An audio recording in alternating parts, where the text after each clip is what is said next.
Почитувани, овој понеделник на 11 јануари донесов 15 решенија за разрешување на директори на јавни установи, центри и меѓуопштински центри за социјални работи, 3 заводи и 1 дом. Од 5 од вкупно 28 директори, на кои што им беше понуден и доставен на подпишување менаџерски договор, ја исполнија својата законска обврска и тие не се меѓу разрешените директори. Разрешувањето на директорите е направено поради неисполнување на законските обврски за поднесување годишен извештај за материјално-финансиско работење до министерот и законската обврска за склучување на менаџерски договор со министерот за труд и социјална политика. Имено членот 103 став 6 од Законот за социјална заштита предвидува обврска министерот со избраниот директор склучува менаџерски договор со кој се утврдуваат правата, обврските и одговорностите при вршењето на раководната функција во јавната установа за социјална заштита. Диме Спасов, како министер за труд и социјална политика, до 11 ноември 2015 година направил избор на вкупно 28 директори на јавни установи, од кои во 2014 година биле избрани 20 директори, додека во 2015 година бил направен избор на вкупно 26 директори. По донесувањето на решенијата за избор на директорите на јавните установи, министерот Диме Спасов и избраните директори биле должни да ја исполнат законската обврска и да склучат менаџерски договор во кој ќе се утврдат правата, обврските и одговорностите на директорот. И покрај фактот што текстот на менаџерскиот договор бил изготвен согласно закон од секторот за правни работи при Министерството за труд и социјална политика и бил доставен до министерот на подпис, тогашниот министер за труд и социјална политика не постапил по својата законска обврска, а со тоа го оневозможил исполнувањето на законската обврска и на избраните директори. Со ова кршење на Законот за социјална заштита, со непостапувањето на министерот и со свесното пропуштање и неизвршување на неговата законска утврдена обврска, тој сторил кривично дело несовесно работење во службата. За ова свесно непостапување на 11 јануари, понеделник, до јавното обвинителство Скопје ја доставив втората кривична пријава против дополнителниот заменик министер Диме Спасов. Наместо да се затскрива зад разрешените директори и наместо да покажува лажно душегрижништво, Диме Спасов треба да им одговори на разрешените директори. Под 1. Зошто избра да се стави над законот и одлучи да не ја исполни законската обврска и да склучи менаџерски договор со нив во времето кога го направи нивниот избор? Октомври и декември 2014 година, јануари и октомври 2015 година. Зошто ги доведе во заблуда сега веќе разрешените директори со објаснувањето дека склучувањето на менаџерскиот договор не е негова и не е нивна законска обврска, туку прашање на слободна волја? Зошто партиски ја координираше непослушноста на директорите кон министерот за труд и социјална политика, кој упорно им ја нудеше можноста да го потпишат менаџерскиот договор, а со тоа да го отстранат неговиот пропуст и да си го обезбедат нивното понатамошно законско работење? Зошто неговото противзаконско постапување се обидува да го прикрие и да се повика на одредбите од Законот за измени и дополнување на Законот за влада, сугерирајќи им на разрешените директори неиздржаните политички образложенија да ги ставаат во жалбите против решенијата за разрешување? Дали ова не е уште една потврда за партиската битка која Диме Спасов се обидува да ја води преку грбот на разрешените директори? Кога Диме Спасов со факти и со докази на јавноста и на разрешените директори ќе им одговори на овие прашања, на сите ќе им стане јасно дека тој манипулира, постапил противзаконски и со тоа им нанел штета на сега разрешените директори и овозможил партиската директива за непотпишување на менаџерските договори со овој министер за труд и социјална политика да биде над законот и над волјата на директорите. Благодарам, повелете прашање.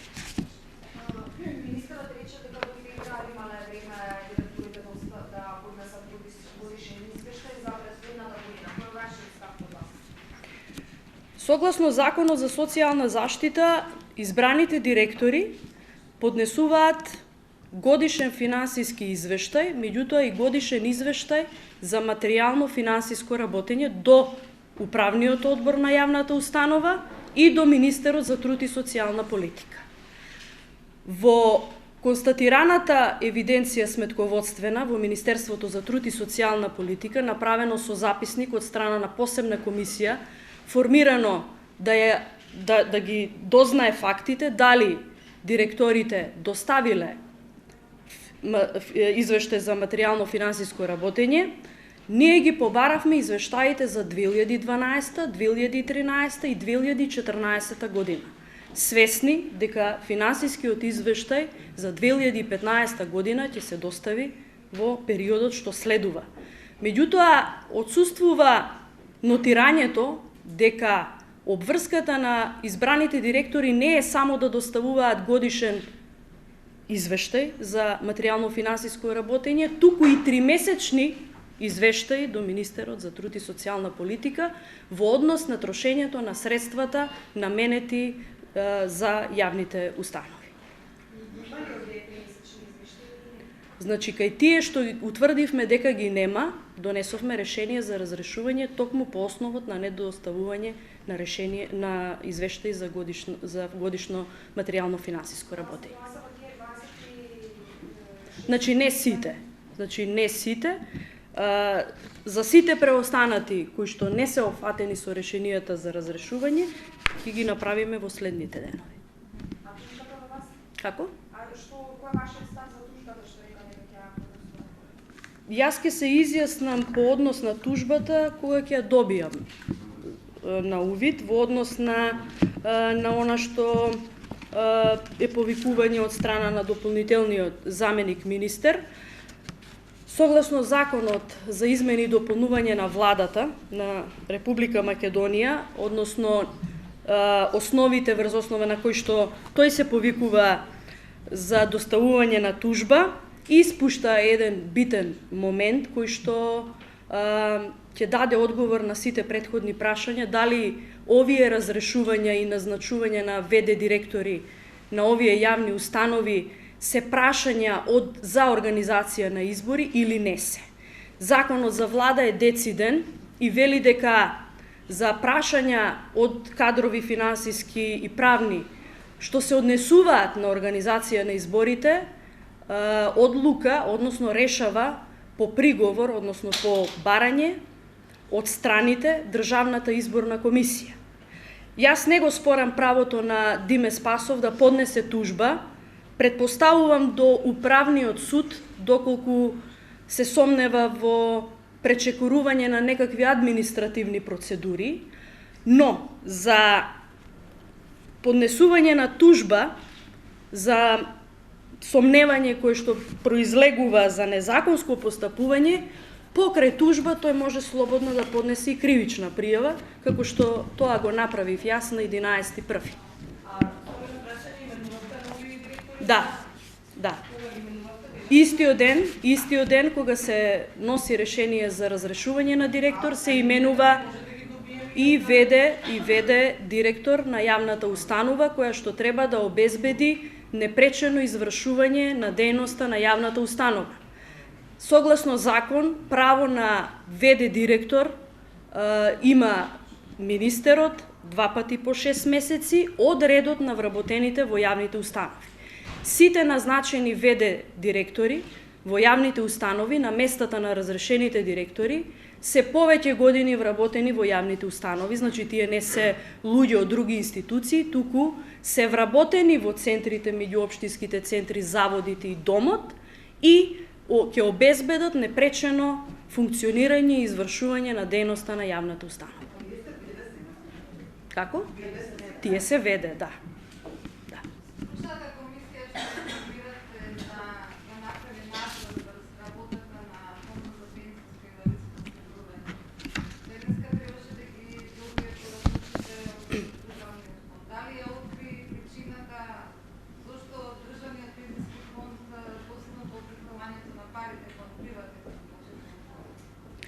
кога до Министерството за труд и социјална политика на 21 декември пристигна дописот од КБ Пензиското друштво, дека Фондот за пензиско и инвалидско осигурување не направил навремен трансфер на придонесите кон пензиските столбови КБ и НЛБ, Пензиското друштво, ние направивме допис до надлежните институции, тука се и МАПАС, тука и Министерството за финансии и до ПИОМ, по однос на барањето да се произнесат зошто доцни префрлањето на средствата кон пензиските друштва.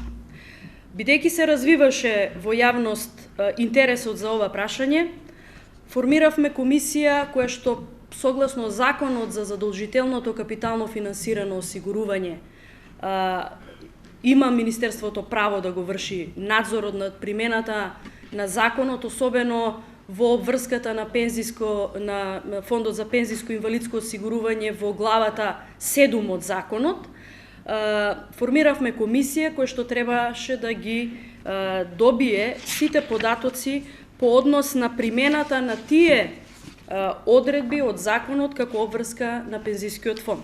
Побаравме поголем број на податоци, кои што не ги баравме само податоците за 2015, туку ги побаравме за 2012, 2013, 2014 и 2015 година, бидејќи постоеше потреба да се идентификува каде е проблемот, дали е проблемот пренесен од претходните години или пак е проблем настанат во 2015 година. На комисијата не беше овозможено да направи надзор во ПИОМ, под изговор дека сите барани информации ќе ги добиеме написмено. Комисијата со записник не информираше дека биле спречени во надзорот. Ние истиот ден, значи на 5.1, одржавме состанок со директорот и неговиот шеф на кабинет, во кој што добивме уверување дека сите барани информации и од 25-ти, меѓутоа и од 5.1, кои што ги доставивме на писмено, ќе ги добиеме на 11.1. Тоа беше и нашето барање, до 11.1 да бидат доставени податоците. Во понеделник ни беше доставено барање од директорот заради обемноста на материјалот да му биде продолжен рокот за доставување на бараните информации и за рок го утврдивме денешниот ден до 12 часот.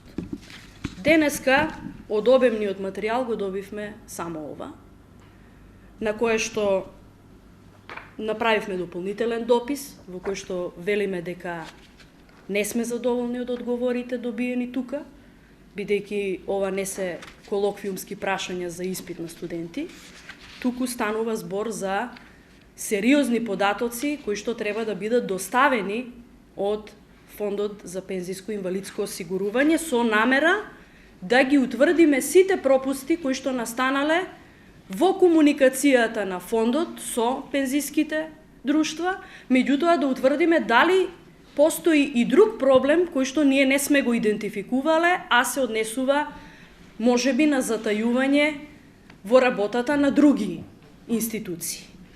Денеска добивме исто така информација од медиуми дека целокупната сума која што ПИОМ ја должи кон двете пензиски друштва е исплатена. Дополнително на ова барање што денеска дополнително го доставивме до Фондот за пензиско и инвалидско осигурување, што бараме да ни ги достава до утре до 12 сите податоци, дополнувањата на ова што го бараме, што го побаравме. Побаравме да ни биде дадена информација дали овие 11 милиони евра кои што се префрлени кон првото пензиско друштво и кон второто пензиско друштво се направени од буџетската сметка за 2015 година или од буџетската сметка за 2016 година. Тоа дополнително ќе го отвори прашањето дали неизвршувањето на оваа обврска е заради некакви административни пречки, а постоеле средства во буџетот на ПИОМ, или пак станува збор за дополнителни средства кои што во меѓувреме се префрлени на сметка на фондот и за да се регулира долгот кон двете пензиски друштва. Во дописот кој што денеска го испративме до ПИОМ, напоменавме дека доколку не ги добиеме потребните информации и образложенија на вака сериозни прашања, кои што се доставени во 3 листа хартија, комисијата која што е формирана од министерот ќе си ги преземе сите законски права кои што и стојат на располагање за да постапат побараните информации за надзор. Меѓутоа ќе ги информираме и ќе ги вклучиме и другите институции кои што исто така имаат надлежност во овој дел. Тука мислиме на Агенцијата за супервизија, на МАПАС, и мислиме на Министерството за финансии. Сите дополнителни информации поврзани со текот на ова комуникација ќе ви бидат доставени навремено. Министерке, може би вака да преформулираме прашањето. Исплатата на овие средства да не значи дека сака да ги избегне прашањата од комисијата, односно да одговори? Исплатата на овие средства не може да ја избегне обврската за одговор на прашањата и барањата упатени до ПИОМ. Токму во таа насока ние и ги ја бараме динамиката, за да можеме да го идентификуваме застојот. Дали е тоа проблем кој што се провлекува години наназад, или пак е проблем кој што настанал во одреден временски период заради некои причини. За да зборуваме за причините, мора да ги најдеме. И покрај тоа што е подмирена обврската кон пензиските друштва, ПИОМ има обврска да одговори на овие прашања. Дали се тоа средства од буџетот за 2015 година, дали се искористени средствата од буџетот за 2016 година, или пак не станува збор за некаков заем или некакво вбризгување на средства само за раздолжување. Одговорноста за овие постапувања не го исклучува постапувањето во моментот, односно трансферот на 11 милиони. Едно прашање претходната тема. Рековте дека директорите не ги подпишале менеджерските договори под партиски директиви од претходниот министар, односно исполнителниот заменик министар. Дали со нивното разрешување на некој начин се чисти теренот за избори, односно партиските кадри кои што се послушници и така натаму се отстрануваат затоа што слушнавме во бомбите, социјала беше една од најзагрозените мисии.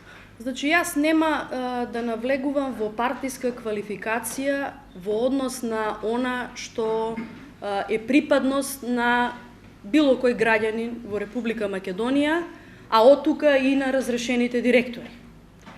Меѓутоа, постои сомневањето, а за тоа имаме и сериозни докази, дека партиската координација е причината за непотпишување на менаџерските договори со овој министер за труд и социјална политика. И ќе ви кажам зошто. 23 и 24 декември во континуитет се правеше обид со уредно повикување на директорите на работен состанок со министерот да се појават. За состанокот на 23 декември од сите директори на центри за социјални работи добивме потврда со изразено задоволство дека ќе имаме средба на 23. Ние формиравме комисија која што требаше да го води целокупниот процес на потпишување на менаџерските договори. На состанокот во 12 на 23 немаше ниту еден од повиканите директори. Значи, од 14 часот 23 почнавме да добиваме смешни образложенија, некои оправдани, меѓутоа некои смешни образложенија. И не би кажала дека е случајност повикувањето на 20 директори да биде сите да не дојдат. Со цел повторно да ја свикаме работната средба, истиот состанок го презакажавме за 24. Истото ни се случи и на 24. Можам слободно да кажам, со едно несоодветно комуницирање од страна на директорите во пораките и во дописите што ги добивме, како дека се работи за добра волја, прашање на нивен избор на присуство, а не и обврска, која што ја имаат како согласно законот да комуницираат и да остваруваат работни средби и состаноци со министерот, кој што во овој случај им е работодавач. Ние и покрај тие напори, по брза пошта им ги доставивме менаџерските договори со образложение со рок да ги вратат. Дел од нив најдоа технички забелешки на договорот, но не и суштински забелешки. Ги коригиравме текстот на менаџерскиот, ги отстранивме техничките грешки и заради времето на достава им ги доставивме електронски со обврска да ги вратат. До 5.1. ги собиравме подпишани или неподпишани менаџерските договори, на кои што се укажуваше повторно со политичките образложенија дали на договорот не треба да стои подписот и на дополнителниот заменик министер, дали дека тоа не е прашање на обврска, туку тоа е прашање на волја, иако законот е дециден во тоа, не е дали може, но не мора, туку е обврска, склучува договор, и тоа е обврска што министерот за труд и социјална политика поранешен имал обврска да го направи во периодот кога ги избирал. Ние само го наследивме, ја наследивме неизвршувањето на таа законска обврска и пристапивме да им дадеме шанса да го коригираме тој дел и да на директорите да им овозможиме со исполнување на таа нивна законска обврска да продолжат со работата. 5 директори го подпишаа менаџерскиот договор. И затоа неприфатлив е аргументот дека не одговарал текстот, требало да се преговара за текстот, што е пропуштено време во некое друго време, во октомври, декември 2014, октомври 2000 и јануари 2015, но не и во овој период, кога веќе е констатирано пропуштање на извршување на оваа законска обврска. Така што од наша страна е направено максимум за да им се овозможи пристапување кон подпишување на менаџерските договори. Тоа што директорите одлучија да не го подпишат, одговорот ќе го побараат од дополнителниот заменик.